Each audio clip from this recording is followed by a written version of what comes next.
Hello class 9th, आपको याद ही होगा हम लोगों ने दूसरा चैप्टर कॉन्स्टिट्यूशनल डिज़ाइन स्टार्ट कर लिया था और कल थोड़ा डिटेल में साउथ अफ्रीका के संविधान के बारे में पढ़ा था। आगे देखिए कैसे उन्होंने अपार्थीड की लड़ाई लड़ी थी और आज हम यहाँ पढ़ेंगे टूवर्ड्स अ न्यू कॉन्स्टिट्यूशन और फिर कैसे वहाँ एक नया संविधान बना साउथ अफ्रीका में।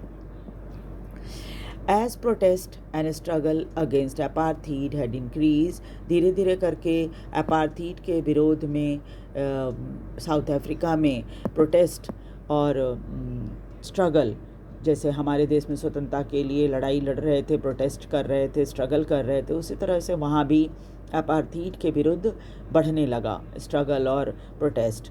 The government realized that they could no longer keep the blacks under their rule through repression.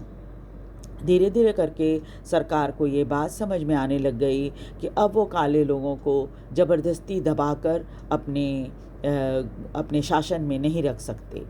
The white regime change it's policies, फिर गोरी सरकार ने क्या किया, अपने पॉलिसीज़ को चेंज किया। डिस्क्रिमिनेटरी लॉ वर रिपील्ड, और फिर जो भेदभावपूर्ण कानून था उसको हटाया। Ban on political parties, political party के ऊपर जो बैन था उसको हटा दिया। And restriction on the media were lifted, और मीडिया के ऊपर जो रेस्ट्रिक्शन था, आपको पता ही है ना कि सरकारें जो होती हैं वो क्या करती हैं, मीडिया के ऊपर रेस्ट्रिक्शन लगा देती हैं ताकि वो उनके विरोध में कुछ भी ना छाप सके। After 28 years of imprisonment, Nelson Mandela walked out of the jail as a free man. 28 साल तक जेल में रहने के बाद नेल्सन मंडेला जेल से छूटकर बाहर आ गए। Finally, at the midnight of 26 April 1994, the new national flag of Republic of South Africa was unfurled, marking the newly born democracy in the world. और फिर 26 अप्रैल 1994 को एक नया झंडा जो रिपब्लिक ऑफ साउथ अफ्रीका है उसका फहराया गया और एक नए प्रजातांत्रिक देश का जन्म हुआ। The apartheid government came to an end, इस तरह से रंगभेदी सरकार का अंत हुआ। Paving the way for formation of multi racial government, और इस तरह से मल्टी रेशियल अलग अलग रेस के लोग जो हैं वो उन्होंने सरकार बनाई। How did this come about, ये सब कैसे हुआ? Let us here Mandela, the first president of this new south Africa, on the extraordinary transition. और हम देखिए नेल्सन मंडेला ने जब वो पहले प्रेसिडेंट, काले प्रेसिडेंट ने न्यू साउथ अफ्रीका के बने, तो उन्होंने क्या बताया इस ट्रांजिशन यानी इस बदलाव के बारे में। Historical enemy succeeded in negotiating a peaceful transition from apartheid to democracy exactly because we were prepared to accept the inherent capacity of goodness in the other. हम ऐतिहासिक जो हम दुश्मन थे उनके साथ बात करके एक शांतिपूर्वक बदलाव लाने में और अपार्थीड से लेकर से डेमोक्रेसी तक इसलिए कामयाब हुए क्योंकि हम सब के अंदर अच्छाई जो है किसी न किसी रूप में रहती है। My wish is that south African never gave up on the belief of goodness, इसलिए मैं चाहता हूँ कि सभी साउथ अफ्रीकन जो हैं वो कभी भी अच्छाई के ऊपर जो विश्वास होता है उसको वो ना भूलें। That they cherish that faith in human being is cornerstone of our democracy, और इंसान के ऊपर विश्वास जो होता है वही सबसे बड़ा मील का पत्थर है हमारे डेमोक्रेसी के लिए। After the emergence of the new democratic South Africa, black leaders appealed to fellow blacks to forgive the white for the atrocities they had committed while in power. जैसे ही नई डेमोक्रेटिक सरकार बनी, काले लोगों से काले लीडर्स जो थे उन्होंने सारी जनता से अपील किया कि वो गोरे लोगों को माफ़ कर दें जो कुछ भी अत्याचार उन्होंने पीछे अपने शासन के दौरान किया था काले लोगों के ऊपर। They said, let us build a new South Africa based on equality of all races. उन्होंने कहा कि चलो हम सब मिलकर एक नया साउथ अफ्रीका बनाते हैं जिसमें सभी बराबर हैं, हर रेस का व्यक्ति, मेन एंड वीमेन, पुरुष और महिला, और democratic value, social justice and human right, और सबको डेमोक्रेटिक वैल्यू, सोशल जस्टिस और ह्यूमन राइट्स मिले. The party that ruled through oppression and brutal killing and the party that led to the freedom struggle sat together to draw a common constitution.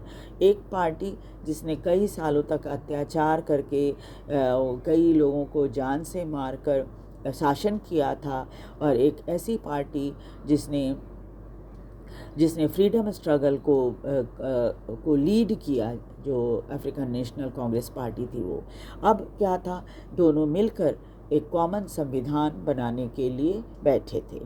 After 2 years of discussion, लगभग 2 साल की discussion के बाद and debate, बहस के बाद, they came out with one of the finest constitution of the world has ever had.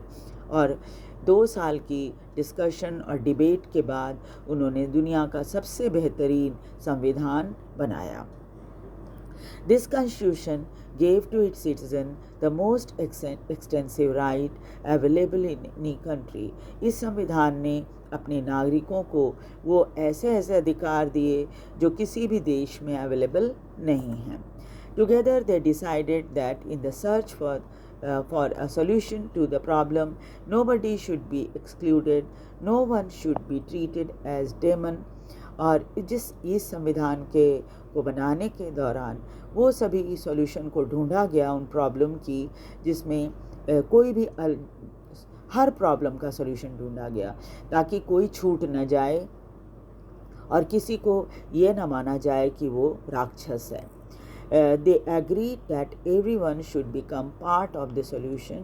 और इस बात के लिए सब एग्री हुए कि सॉल्यूशन का जो हम सॉल्यूशन निकाल रहे हैं उसमें सभी उसके हिस्सा बने. Whatever they might have done or represented in the past, चाहे उन्होंने पीछे दिनों में कुछ भी किया हो. The preamble to the South African Constitution sums up the spirit. अगर आप साउथ अफ्रीका के एक संविधान का प्रीएम्बल पढ़ेंगे तो आपको पता चलेगा कि जो बात वो कहना चाह रहे थे वो सब कुछ उन्होंने प्रीएम्बल में कह दिया है. जो करना चाह रहे थे सब कुछ प्रीएम्बल में उन्होंने कह दिया है. ये आपके आगे के पेज 28 में वो प्रीएम्बल दिया भी है.